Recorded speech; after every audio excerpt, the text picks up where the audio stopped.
Hello guys, क्या हाल है आप सभी लोगों के। आई होप आप सभी लोग बहुत अच्छे होंगे, बढ़िया मज़े कर रहे हो। क्लास 10th में आप सभी लोगों का स्वागत है। तो जितने भी बच्चे क्लास 10th में आए हैं, सबसे पहली चीज़ तो ये साल बोर्ड्स दे रहे हैं, तो बी प्रिपेयर्ड और तैयारी एकदम जम के ज़ोरों शोरों से करनी है। लेकिन तैयारी करनी किसकी है वो तो पता होना चाहिए। तो वही पता करने के लिए हम आज की इस वीडियो में आए हैं।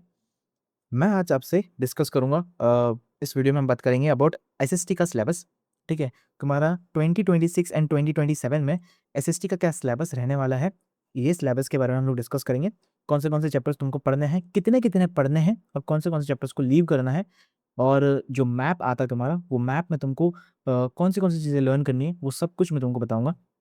साथ ही साथ तुम्हारा बोर्ड एग्जाम, जो तुम्हारा बोर्ड का पेपर होता है वो दिखता कैसा है, वो भी बात करेंगे उसके बारे में भी। तुम्हारा क्वेश्चन पेपर का पैटर्न क्या होगा, पेपर पैटर्न क्या होगा, वो भी डिस्कस करेंगे इस वीडियो में। छोटी सी वीडियो रखेंगे, फटाफट सारी चीज़ें डिस्कस कर लेते हैं। आ जाओ। ये तुम्हारा नया सिलेबस है 2026 2027 के लिए, जो सीबीएसई ने अभी अभी अपनी वेबसाइट पे रिलीज़ किया है। ठीक है, हालांकि ये सेम है जैसे तुम्हारा पिछले साल के लिए था, 2025 26 वाले बच्चों के लिए, जो तुम्हारे सीनियर्स थे उनके लिए जो सिलेबस था वही एग्जैक्ट तुम्हारे लिए सिलेबस रहने वाला है। आ जाओ डिस्कस करते हैं फटाफट। एक सेकेंड में खुल जा। हाँ जी, ये रहा। ये नहीं है। ठीक है, देखो। ये रहा। हम सबसे पहले डिस्कस करते हैं एक बार हिस्ट्री के बारे में। तो फटाफट अपनी जितनी तुम्हारी एनसीईआरटी अगर तुम्हारे पास होगी तो एनसीईआरटी खोल के बैठ जाओ। ठीक है, कौन से तुमको चैप्टर्स करने हैं वो तुमको बता देता हूँ। तुम्हारा पहला चैप्टर है, आई गेस तुमको ध्यान से दिख नहीं रहा होगा एकदम clearly, but the rise of nationalism in Europe. ये चैप्टर तुमको पूरा करने का है। नेशनलिज्म इन इंडिया पूरा चैप्टर करने का है। दी मेकिंग ऑफ ग्लोबल वर्ल्ड जो है, ये चैप्टर भी तुमको करना है, लेकिन इस चैप्टर का थोड़ा सा हिस्सा ही तुमको करना है। बाकी सारी चीज़ें इस चैप्टर से डिलीट कर दी जा चुकी है। फिर नेक्स्ट चैप्टर है एज ऑफ इंडस्ट्रियलाइजेशन। इस चैप्टर को तो पूरा का पूरा कट मार दो, बिकॉज ये चैप्टर नहीं करना है। उसके बाद print culture and modern world, ये पूरा चैप्टर तुमको करना है। फुल चैप्टर करने का, फुल चैप्टर आने वाले तुम्हारे बोर्ड एग्जाम्स में। ठीक है, ये तुम्हारे बोर्ड एग्जाम्स की बातचीत हो गई। अच्छा, तो मेकिंग ऑफ ग्लोबल वर्ल्ड में हमको कितना पार्ट करना है वो बता देते सर, तो मजा आ जाती। तुम्हारी ये एनसीईआरटी है। ठीक है, अगर तुम्हारे पास एनसीईआरटी होगी तो खोल के बैठ जाना। इसमें तुम्हारा चैप्टर है the making of global world. इसमें तुमको ना देखो, ये तो पढ़ना है। ठीक है, पहला पेज पढ़ना है, यहाँ से लेकर के यहाँ तक। कहाँ गया, ये देखो यहाँ तक। पेज नंबर है 56। पेज नंबर 56 है। तो 56 पेज नंबर तो तुमको पूरा पढ़ने का है। मतलब ये जो 1.3 है ना, 1.3 पार्ट, यहाँ तक तुमको पूरा पढ़ने का है। ठीक है, बाकी इसके आगे वाला जितना हिस्सा है पूरा का पूरा डिलीट कर दिया गया। आ जाओ एक बार, तुम्हारा जो ऑफिशियल जो आया था, क्या गया वहाँ पे, ये देखो यार, वहाँ से भी देख लेते हैं। देखो, nationalism in Europe, nationalism in India, the making of global world, उसका बस एक हिस्सा, कौन सा, 1 से लेकर के 1.3 सब टॉपिक तक पढ़ने का। फिर एज ऑफ इंडस्ट्रियलाइजेशन जो है वो पूरा का पूरा डिडक्ट कर दिया गया है, वो तुमको नहीं आने वाला है। वो तुम्हारे सिर्फ और सिर्फ पीरियोडिक असेसमेंट के लिए आएगा। वो कहाँ आएगा, वो तुम्हारी स्कूल तुमको बता देगी। फिर print culture and modern world पूरा चैप्टर करने का है। अच्छा, अभी आगे आते हैं हम लोग ज्योग्राफी पे। ज्योग्राफी का तुमको पूरे सभी के सभी चैप्टर्स करने के हैं। आ जाओ एक बार डिस्कस करते हैं, कहाँ गया ये। हम्म, ये क्या, नहीं ना। एक सेकेंड, एक सेकेंड।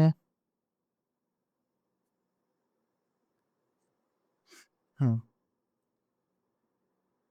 ये है तुम्हारा इकोनॉमिक्स। इकोनॉमिक्स में तुमको डेवलपमेंट चैप्टर पूरा करने का है। इकोनॉमिक्स मेरे हिसाब से ना सबसे बेस्ट है। पूरे के पूरे history, geography, economics and civics में सबसे बेस्ट इज इकोनॉमिक्स। क्यों, मैं बात करूंगा। इकोनॉमिक्स में डेवलपमेंट तुमको पूरा चैप्टर करने का।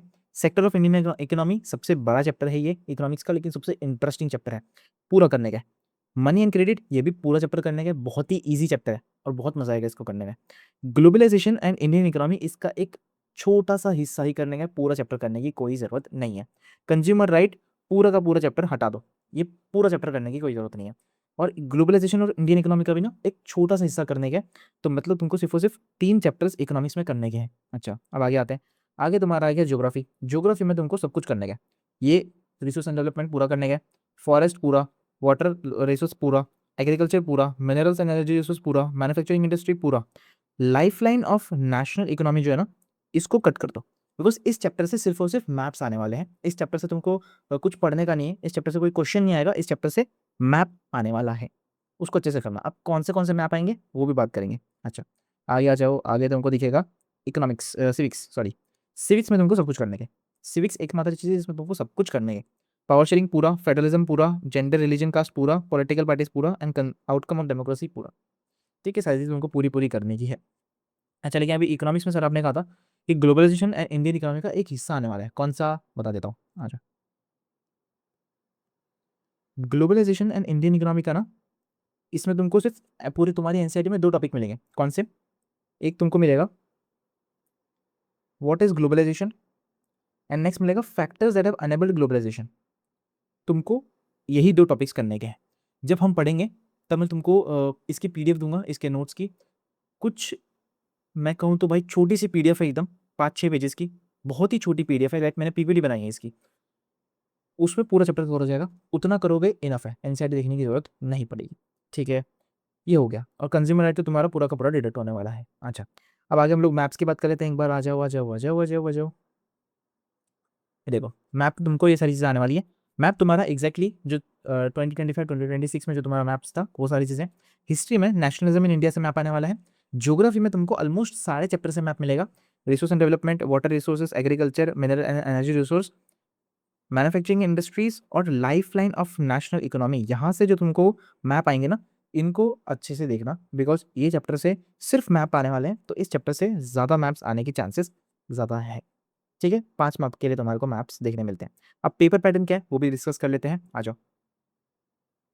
पेपर का डिजाइनिंग कैसे होती है वो देख लेता हूँ, कर लो, देख लो पहले। हिस्ट्री से तुम्हारे कुल 25% जो है पेपर बनता है, मतलब तुम्हारा पेपर जो होता है वो टोटल 80 मार्क्स का होता है। कितना? 80 मार्क का। 80 मार्क के पेपर के अंदर 20 मार्क का हिस्ट्री से पूछा जाता है, जिसमें 18 मार्क्स का तुम्हारे चैप्टर से पूछा जाएगा, 2 मार्क के तुम्हारे को मैप्स आने वाले हैं। सिविक्स के अंदर में पूरे के पूरे 20 मार्क। ठीक है, ज्योग्राफी के अंदर कुल 20 मार्क का आएगा, सॉरी ज्योग्राफी के अंदर कुल 20 मार्क का आएगा, जिसमें 3 मार्क के तुम्हारे मैप्स होने वाले हैं। तो ऐसे यहाँ से ज्योग्राफी से 3 मार्क के मैप, हिस्ट्री से 2 मार्क के मैप, मतलब तुम्हारे 5 मार्क के मैप्स हो गए। इकोनॉमिक्स में से तुमको कुल 20 मार्क का आने वाला है, और ये 20 मार्क का ना भाई सिर्फ 3 चैप्टर से आएगा, और 14 जो तुम्हारा चैप्टर है ना ग्लोबलाइजेशन और इंडियन इकोनॉमी, ये तो बहुत ही छोटा है, बहुत ही छोटा हिस्सा है इसका, इसको कुछ गिनो ही मत। तो मतलब सिर्फ इन 3 चैप्टर से तुमको 20 मार्क्स मिल रहे हैं, और तीनों बहुत ईजी और छोटे चैप्टर है। ठीक है, अच्छा अब पेपर डिजाइनिंग देख लेते हैं कैसे वेटेज होने वाले हैं। सबसे पहली चीज तो तुमको पेपर में एमसीक्यूज देखने मिलेंगे। एमसीक्यूज जो है तुमको कुल 20 एमसीक्यूज आने वाले हैं, और एमसीक्यू एक साथ नहीं आने वाले, अलग तरीके से आएंगे। कैसे आएंगे तुमको दिखाता हूं एक बार मैं, पेपर तुमको समझ में आएगा। तो 20 मार्क के तुमको एमसीक्यू आने वाले हैं, जो कि सबसे स्कोरिंग हो सकते हैं अगर तुमने यहाँ से पूरे 20 मार्क निकाल लिए तो। नेक्स्ट तुमको 2 मार्क के क्वेश्चन मिलेंगे, छोटे छोटे 2 मार्क के क्वेश्चन, जो भी कुल 4 क्वेश्चन होने वाले हैं। ऐसे तुम्हारे 8 मार्क का यहाँ से बन गया। फिर तुमको लॉन्ग आंसर क्वेश्चन मिलेंगे जो कि 3 मार्क के होंगे। 3 मार्क के तुमको 5 क्वेश्चन मिलेंगे, जो कि 15 मार्क तुम्हारे दे देंगे। उसके बाद तुमको केस स्टडी क्वेश्चंस मिलेंगे। ये comprehensive style case study questions होंगे। कैसे होंगे हम लोग सब कुछ क्लासेस में पढ़ रहे होंगे आराम से एकदम डिटेल में। ये कुल 4 मार्क के होंगे, जो 3 तुमको केस स्टडीज आने वाली हैं। कुल 12 मार्क का तुम्हारे को केस स्टडीज से आने वाला है। लास्ट सबसे ज़्यादा इंपॉर्टेंट चीज़ और सबसे ज़्यादा डरावनी चीज़, which is long answer questions, जो कि तुम्हारे 5 मार्क के आएंगे 4 क्वेश्चंस। 5 मार्क के 4 क्वेश्चंस आएंगे, मतलब पूरा 20 मार्क तुम्हारे यहाँ से आने वाला है। ठीक है, ये सबसे इंपॉर्टेंट है, और इसको अपन अच्छे से करेंगे, टेंशन मत लेना। ठीक है, ये बात तो हो गई। अब एक बार मैं तुमको पेपर दिखा देता हूँ कि तुम्हारा पेपर दिखने कैसे वाला है इस साल का भी। बहुत हाई चांसेस है कि इस साल भी तुम्हारा सेम टू सेम पेपर आएगा। पिछले साल ये पिछले साल की सैंपल पेपर है, पिछले साल का। ठीक है, सीबीएसई सबसे पहले ना पेपर लेने से पहले सैंपल पेपर निकालती है। ठीक है, बहुत सुना होगा तुमने। तो ये सैंपल पेपर है पिछले साल का, तुम्हारे सीनियर्स का। जैसा सैंपल पेपर होता है वैसा ही तुम्हारा क्वेश्चन पेपर भी बनता है। तो इस साल भी हाई चांसेस है कि same to same question paper आएगा, मतलब same to same sample paper आएगा, और वैसा ही क्वेश्चन पेपर दिखने में आ रहा है। हमको क्वेश्चन नहीं देखना, हमको देखना है कि बनता जैसे पेपर। इस बार तुम्हारे पेपर को थोड़ा अलग तरीके से डिज़ाइन किया गया है सीबीएसई ने। सीबीएसई ने इस बार ये कोशिश की है कि हर एक सेक्शन में हर एक पार्ट को डाल दिया जाए। मतलब 4 सेक्शंस होंगे। Section A which is history का section, section B geography, section C जो होगा वो इकोनॉमिक्स, एंड देन सिविक्स। ऐसे तुम्हारे 4 सेक्शंस होने वाले हैं। इस बार सीबीएसई ने ये सोचा है। ठीक है, हर सेक्शन को अलग अलग अपने अपने हिसाब से मार्क्स दिए जाएंगे। सेक्शन नंबर ए जो तुम्हारा हिस्ट्री का होगा, इस सेक्शन के अंदर सारे के सारे हिस्ट्री के क्वेश्चन होंगे। ये एक चीज़ तुम्हारे लिए बहुत अच्छी हो गई कि जब भी तुम कोई सेक्शन कर रहे हो, तुमको मालूम है कि ये पक्का हिस्ट्री से ही यहाँ का क्वेश्चन है। ठीक है, अगर तुम सेक्शन बी कर रहे हो तो तुमको पता है कि ये क्वेश्चन यहाँ पे जो क्वेश्चन आ रहा है वो ज्योग्राफी से ही क्वेश्चन होगा, समझा यार। तो सेक्शन नंबर ए हिस्ट्री, उसके एमसीक्यूज तुमको मिलेंगे, ठीक है, एमसीक्यूज मिलेंगे, एमसीक्यूज फिर short answer question, long answer question, 2 mark के क्वेश्चन, 3 मार्क, 2 मार्क के क्वेश्चन, 3 मार्क के क्वेश्चन, 5 मार्क के क्वेश्चन, ऐसे, ठीक है। फिर तुमको केस स्टडी क्वेश्चन मिलेगा जो कि 4 मार्क का होने वाला है एक। उसके बाद तुमको मैप मिलेंगे जो कि 2 मार्क के होंगे, ठीक है। तुम्हारा हिस्ट्री का सेक्शन खत्म। सेक्शन नंबर 20 स्टार्ट हो जाएगा जो कि ज्योग्राफी का होगा, जो कि पूरे 20 मार्क का होगा। चारों सेक्शन 20-20 मार्क के होंगे, ठीक है। यहाँ पे भी तुमको पहले तो एमसीक्यू पूछे जाएंगे, उसके बाद तुम्हारे पहले एमसीक्यू होंगे, फिर शॉर्ट आंसर क्वेश्चन आएंगे जो कि 2 मार्क के होंगे, 5 मार्क के होंगे, ठीक है। देन तुम्हारी केस स्टडी आएगी विच इज़ 4 मार्क्स की केस स्टडी, ठीक है। उसके बाद मैप आएगा जो कि 3 मार्क का होगा, खत्म, ये सेक्शन खत्म। सेक्शन नंबर सी स्टार्ट जो कि सिविक्स होगा, जो कि पूरे 20 मार्क का आएगा। पहले एमसीक्यूज सारे के सारे, ठीक है, एमसीक्यू एमसीक्यू एमसीक्यू एमसीक्यू।